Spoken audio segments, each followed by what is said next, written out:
شهر رمضان الذي أنزل فيه القرآن هدى للناس وبينات من الهدى والفرقان.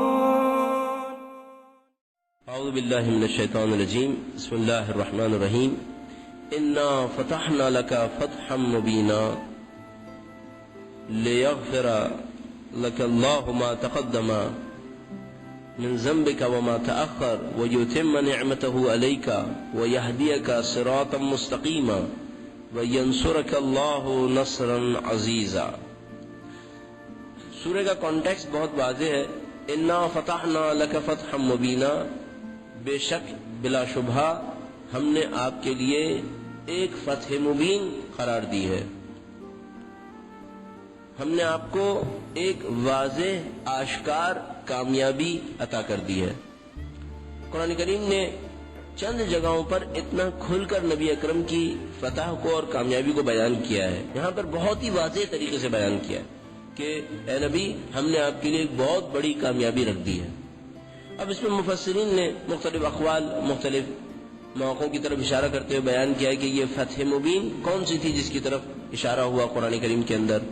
اور اکثر مفسرین کا خیال اس بات کے اوپر آتا ہے کہ اس سے مراد صلح حدیبیہ ہے جو 6 سال ہجرہ کے اندر پیش آئی ہے.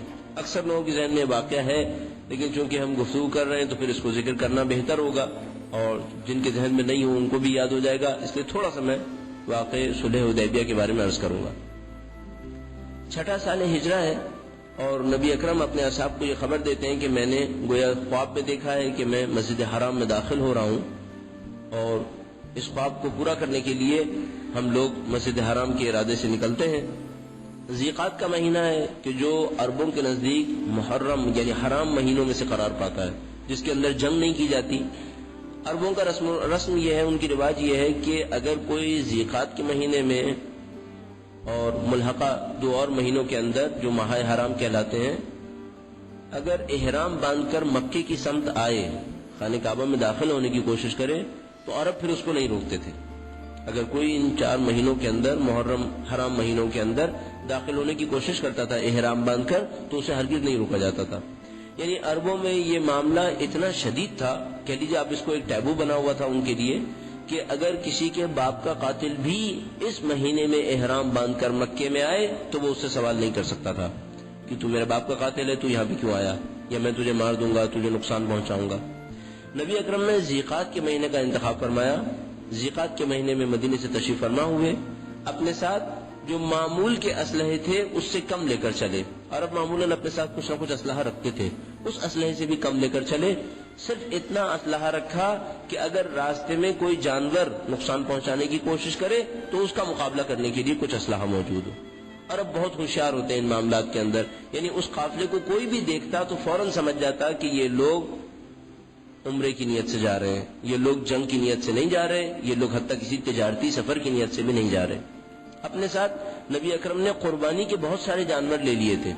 اس کی شناخت کیسے ہوگی؟ قربانی کے جانور تھے تو قربانی کے جانوروں کے اوپر نشان لگا دیا جاتا تھا، ان کے گلے میں لٹکا دیا جاتا تھا، جس سے سمجھ میں آ جاتا تھا کہ یہ قربانی کے جانور ہیں. نبی کے ساتھ قربانی کے جانور کافی زیادہ تھے.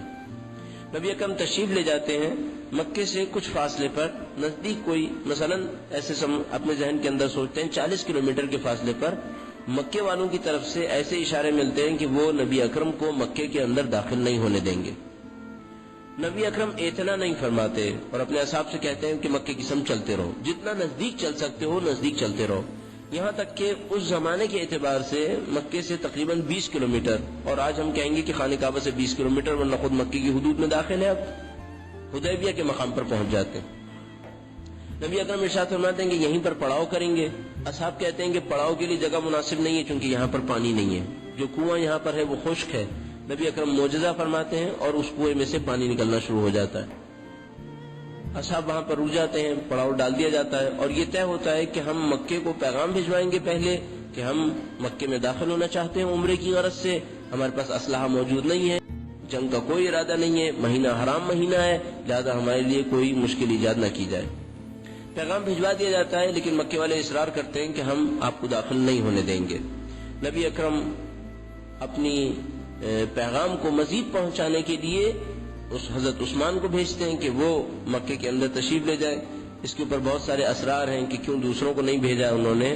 تو طے یہ ہوا تھا کہ وہ جائے جس سے مکے والے کم از کم کوئی دشمنی احساس نہ کریں، جس سے کوئی نقصان نہ اٹھایا انہوں نے. تو 6 سال میں جس سے کوئی نقصان نہیں اٹھایا اس میں شخصیت کا انتخاب کیا گیا اور ان کو بھیج دیا گیا کہ آپ وہاں تشریف لے جائیے. تو وہ مکے گئے اور انہوں نے وہاں پر گفتگو کو انجام دیا، نبی اکرم کے پیغام کو پہنچا دیا. نبی اکرم منتظر رہے یہاں تک کہ مکے سے سہل ابن عمر آیا اور اس نے گفتگو کو انجام دیا. سہل کی گفتگو کے نتیجے میں ایک معاہدہ تشکیل پا گیا. البتہ مکے والوں نے اپنے نمائندے کو پہلے سے یہ کہہ دیا تھا کہ نبی کے سامنے یہ رکھ دینا کہ مذاکرہ اس صورت میں شروع ہوگا کہ آپ اس سال مکے میں داخل نہیں ہوں گے. اچھا، مکے والے اس وقت پوری کوشش کر رہے تھے کہ اپنی طاقت کو کسی طریقے سے نبی کے سامنے ثابت کریں، اور انہوں نے پہلی شرط یہ رکھی کہ آپ کے ارادے کو ہم توڑنا چاہتے ہیں، آپ مکے میں داخل ہونے کے ارادے سے آئیں، ہم مکے میں داخل نہیں ہونے دیں گے. یہ کہ وہ مذاکرے پر آمادہ ہو گئے تھے، تیار ہو گئے تھے، یہ خود اس بات کی دلیل تھی کہ مکے والے اپنے اندر کمزوری کا احساس کر رہے تھے. اس کی وجہ یہ کہ اس سے پہلے کبھی مکے والوں نے کوئی مذاکرہ نہیں کیا تھا. کیوں مکے والے کمزوری کا احساس کر رہے تھے؟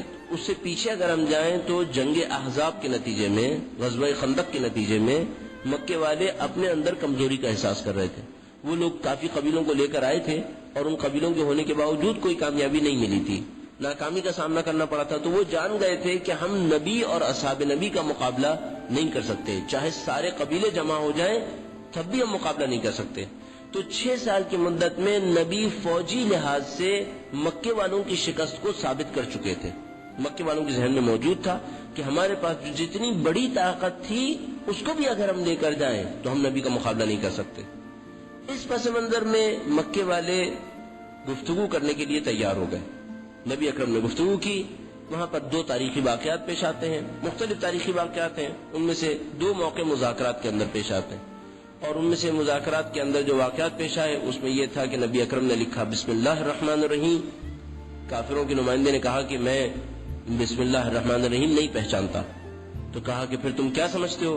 تو کہنے لگا کہ لکھو بسمک اللہم، تیرے نام پر اے اللہ. بسمک اللہم، تیرے نام پر اے اللہ. رحمان اور رحیم کی صفت کو ہم نہیں جانتے کہ یہ کیا ہوتی ہے. نبی اکرم نے فرمایا میں بھی اصرار نہیں کرتا، اگر تم نہیں لکھنا چاہتے مت لکھو، جو تمہارے ذہن میں آتا ہے وہ لکھ دو. اس نے لکھا بسمک اللہم. نبی اکرم نے فرمایا ٹھیک ہے.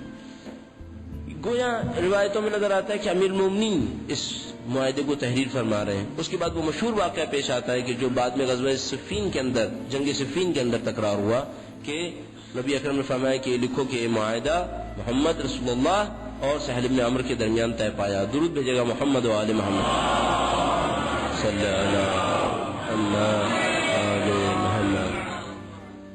کافر نے پھر اصرار کیا، کہا اگر ہم آپ کو اللہ کا رسول مان لیتے تو پھر ہمارے جنگ کرنے کا فائدہ ہی کیا تھا؟ ہم آپ کو اللہ کا رسول نہیں مانتے، لہذا آپ عرب رسم کے مطابق محمد ابن عبداللہ لکھیے. رسول خدا نے فرمایا مجھے بھی اس کے اوپر کوئی اصرار نہیں ہے، ٹھیک ہے محمد ابن عبداللہ. اب نبی اکرم کیوں اتنا زیادہ کافروں کی شرائط کو قبول کرتے چلے جا رہے ہیں؟ بسم اللہ الرحمن الرحیم بھی ترک کر دیا، محمد ابن عبداللہ بھی لکھوا لیا. اس میں 2-3 چیزیں ہیں. وہ یہ کہ اسلام کی کوئی بڑی مصلحت اگر سامنے ہو تو الفاظ کے اوپر اصرار کرنے کا کوئی فائدہ نہیں. نبی اکرم الفاظ پہ اصرار کر دیتے شاید معاہدہ نہ ہوتا.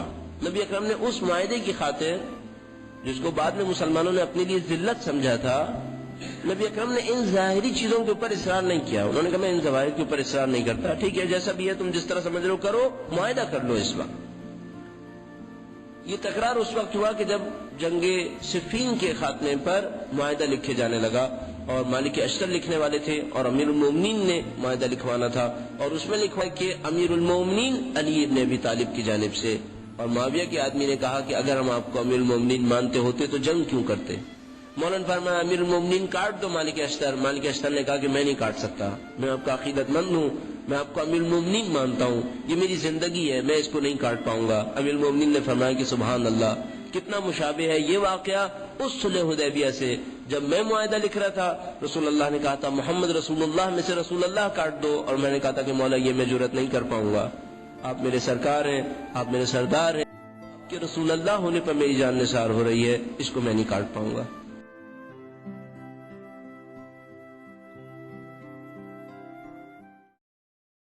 اللهم صل على محمد